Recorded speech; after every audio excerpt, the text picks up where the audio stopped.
Welcome to cooking it simple. എല്ലാവർക്കും സുഖമല്ലേ? ഇന്നൊരു വെറൈറ്റി സ്വീറ്റ് ഡിഷുമായിട്ടാണ് എത്തിയിട്ടുള്ളത്. വട്ടലാപ്പമാണ്. ശ്രീലങ്കൻ സ്വീറ്റ് ഡിഷാണ്.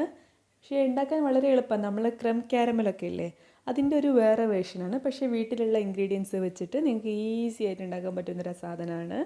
എല്ലാവരും ട്രൈ ചെയ്യണം. പിന്നെ ചാനൽ സബ്സ്ക്രൈബ് ചെയ്യുന്ന കാര്യം ആരും മറക്കരുത്. നോട്ടിഫിക്കേഷൻ കിട്ടാൻ ബെൽ ബട്ടൺ ക്ലിക്ക് ചെയ്യുകയും വേണം. ഇത് ഉണ്ടാക്കാനായിട്ട് ഞാൻ 3 ശർക്കരയുടെ അച്ചാണ് എടുത്തിട്ടുള്ളത്. അത് ഏകദേശം 300 ഗ്രാമോളം വരും. ഇതിലേക്ക് നമുക്ക് വളരെ കുറച്ച് വെള്ളം ഒഴിക്കാം. വളരെ കുറച്ച് മതി. ശർക്കര ഒന്ന് അടി പിടിക്കാതെ നമുക്ക് മെൽറ്റ് ചെയ്തെടുക്കാൻ പാകത്തിന് മാത്രം വെള്ളം മതി. ഇത് നന്നായിട്ട് അലിയിച്ചെടുക്കാം. അപ്പോൾ നന്നായിട്ട് ശർക്കര കലിഞ്ഞിട്ടുണ്ട്.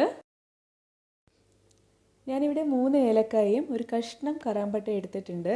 ഇത് നമുക്ക് നന്നായിട്ടൊന്ന് ചതച്ചെടുക്കണം. ഇത് ഫൈൻ പൗഡറാക്കി എടുക്കൊന്നും വേണ്ട. നമുക്കിതൊന്ന് അരിപ്പയിൽ അരിച്ചെടുക്കാനുള്ളതാണ്. അപ്പോൾ അത്യാവശ്യം നല്ല രീതിയിലൊന്ന് ചതച്ചെടുത്താൽ മാത്രം മതി. കണ്ടല്ലോ, അപ്പോൾ ഞാനിത് നന്നായിട്ട് പൊടിച്ചെടുത്തിട്ടുണ്ട്. ഇനി നമുക്ക് ഇത് നേരത്തെ നമ്മൾ പ്രിപ്പയർ ചെയ്ത് വെച്ച ശർക്കരപ്പാനി ഇല്ലേ, അതിലേക്ക് ഇട്ട് കൊടുക്കാം. ഇനി നമുക്ക് ഈ ശർക്കരപ്പാനി ഒന്ന് അരിപ്പയിലൂടെ അരിച്ചെടുക്കാം. ഇങ്ങനെ ചെയ്യുമ്പോൾ നേരത്തെ ഏലക്കായൻ്റെ എക്സ്ട്രാ ഉള്ളതും ശർക്കരപ്പാനിയിലെ കച്ചറയൊക്കെ നമുക്ക് പോയി കിട്ടും. ഞാനിവിടെ ഒരു മുഴുവൻ തേങ്ങ എടുത്തിട്ടുണ്ട്. അതിലേക്ക് ഞാൻ ഏകദേശം ഒരു അരക്കപ്പോളം വെള്ളം ഒഴിച്ചിട്ടുണ്ട്. ഇത് നമുക്ക് മിക്സിയിൽ നന്നായിട്ടൊന്ന് അരച്ചെടുക്കണം. എന്നിട്ട് ഇതിൽ നിന്ന് 1/4 പാൽ എടുക്കണം. നമുക്കിതിൽ 1/4 പാലേ ആവശ്യമുള്ളൂ. അപ്പോൾ ഇതാ നമ്മുടെ 1/4 പാൽ ഞാനിങ്ങനെ അരിപ്പയിലൂടെ അരിച്ചെടുക്കുന്നുണ്ട്.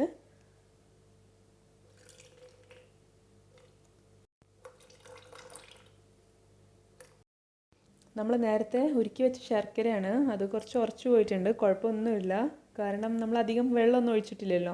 ഞാൻ ഇതിൽ നിന്ന് 1 ടേബിൾ സ്പൂൺ ശർക്കര ഒന്ന് മാറ്റി വയ്ക്കുന്നുണ്ട്. എന്നിട്ട് ബാക്കിയുള്ള ശർക്കരയിലേക്ക് നമുക്ക് നമ്മളെടുത്ത് വെച്ചിട്ടുള്ള 1/4 പാലില്ലേ, അത് ഒഴിച്ചു കൊടുക്കാം. ഇത് എനിക്ക് കറക്റ്റ് 1 കപ്പ് 1/4 പാൽ കിട്ടിയിട്ടുണ്ട്. ഇത് നന്നായിട്ടൊന്ന് മിക്സ് ചെയ്തിട്ട് എടുക്കണം. നന്നായിട്ട് സ്പൂൺ കൊണ്ട് ഒന്ന് മിക്സ് ചെയ്ത് തന്നെ നന്നായിട്ട് അങ്ങ് മിക്സായിട്ട് കിട്ടും. കാരണം ശർക്കര ഒക്കെ നമ്മൾ ഓൾറെഡി അലിയിച്ചതാണ്. അത് ഈ തണുപ്പുകൊണ്ട് പിന്നെ അധികം വെള്ളം ഇല്ലാത്തതുകൊണ്ടാണ് ഇങ്ങനെ ഉറച്ചു പോയിട്ടുള്ളത്. അത് ഈ തേങ്ങാപ്പാലിട്ട് ഇളക്കി കഴിഞ്ഞാൽ അലിഞ്ഞ് കിട്ടും. ഞാനിവിടെ 4 മുട്ട എടുത്തിട്ടുണ്ട്. ഈ 4 മുട്ടയും നമുക്കൊന്ന് ബീറ്റ് ചെയ്തിട്ട് കൊടുക്കണം. നന്നായിട്ട് പതയ്ക്കൊന്നും വേണ്ട, അത്യാവശ്യം നല്ല രീതിയിലൊന്ന് ബീറ്റ് ചെയ്താൽ മാത്രം മതി. ഇത് നമുക്ക് ഈ ശർക്കരയുടെയും തേങ്ങാപ്പാലിൻ്റെയും മിക്സിലേക്ക് ഒഴിച്ചു കൊടുക്കാം. ഇതിലേക്ക് ഒരു 1/4 ടീസ്പൂൺ ഉപ്പിട്ട് കൊടുക്കാം. എന്നിട്ട് നമുക്കിത് നന്നായിട്ടൊന്ന് ബീറ്റ് ചെയ്തിട്ട് കൊടുക്കാം. നല്ലോണം ഒന്ന് മിക്സ് ആവുന്നത് വരെ നമുക്കിത് ബീറ്റ് ചെയ്യാം. ഞാനിവിടെ ഗ്ലാസിൻ്റെ ഒരു ബൗൾ എടുത്തിട്ടുണ്ട്. നിങ്ങൾക്ക് വേണമെങ്കിൽ സ്റ്റീൽ ബൗൾ ഉപയോഗിക്കാം. ഒരു കഷ്ണം ബട്ടർ ഉപയോഗിച്ചിട്ട് നമുക്ക് ഈ ബൗൾ മുഴുവനൊന്ന് തേച്ച് കൊടുക്കാം. അപ്പോൾ നമ്മുടെ വട്ടലാപ്പ് ഇതിൽ ഒട്ടിപ്പിടിക്കില്ല. അതിന് വേണ്ടിയിട്ടാണ് ഇങ്ങനെ ചെയ്യുന്നത്. കണ്ടല്ലോ. ഇനി നമ്മൾ നേരത്തെ എടുത്ത് വെച്ച ശർക്കരയില്ലേ, ആ ശർക്കര ഞാൻ കുറച്ച് ബൗളിൻ്റെ അടിഭാഗത്തായിട്ട് ഇട്ട് കൊടുക്കുന്നുണ്ട്. ഇതിങ്ങനെ ആവിയിൽ മെൽട്ടായാൽ നല്ല ഭംഗിയിൽ സിറപ്പായിട്ട് വരും. അതിനാണ് ഇങ്ങനെ ചെയ്യുന്നത്. ഈ വട്ടലാപ്പത്തിൻ്റെ മാവ് ഇതിലേക്ക് നമുക്ക് ഒഴിച്ചു കൊടുക്കാം. ഫുള്ളായിട്ട് ഒഴിക്കരുത്, കുറച്ചൊരു 1 സെൻറ്റിമീറ്റർ ഗ്യാപ്പ് വെക്കണം. എന്നിട്ട് ഒരു ഫോയിൽ പേപ്പർ ഉപയോഗിച്ച് നമുക്കിതൊന്ന് നന്നായിട്ട് കവർ ചെയ്തിട്ട് കൊടുക്കാം. ഞാൻ ഈ ബൗള് ഒരു ആവിച്ചെമ്പിലേക്ക് വെച്ചിട്ടുണ്ട്. നമ്മൾ ഇഡ്ഡലിയൊക്കെ ഉണ്ടാക്കുന്നില്ലേ, അതുപോലത്തെ ഒരു ആവിച്ചെമ്പാണ്. ഇനി നമുക്കിത് അടച്ച് വെച്ചിട്ട് ആദ്യത്തെ 1 മിനിറ്റ് ഹൈ ഫ്ലെയിമിലും പിന്നെ ഒരു അരമണിക്കൂർ ലോ ഫ്ലെയിമിലും വേവിക്കാം. ഇപ്പോൾ അരമണിക്കൂർ കഴിഞ്ഞിട്ടുണ്ട്. അപ്പം ഞാനിതൊന്ന് തുറന്നു നോക്കുന്നുണ്ട്. ഇതിപ്പോൾ നല്ല ചൂടാണ് വട്ടലാപ്പത്തിന്.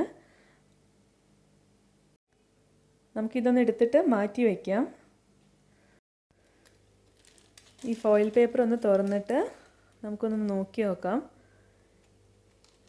ഇതിപ്പോൾ നല്ല വെന്ത പോലെയാണ് ഉള്ളത്. എന്തെങ്കിലും ഒരു പപ്പടക്കോല് പോലെ അല്ലെങ്കിൽ എന്തെങ്കിലും സ്ക്യൂവർ ഇട്ടും വെച്ച് നമുക്കൊന്ന് കുത്തി നോക്കിയാൽ ഇതുപോലെ ക്ലീനായിട്ട് കിട്ടണമെങ്കിൽ വട്ടലാപ്പം വെന്തിട്ടുണ്ടെന്നാണ്.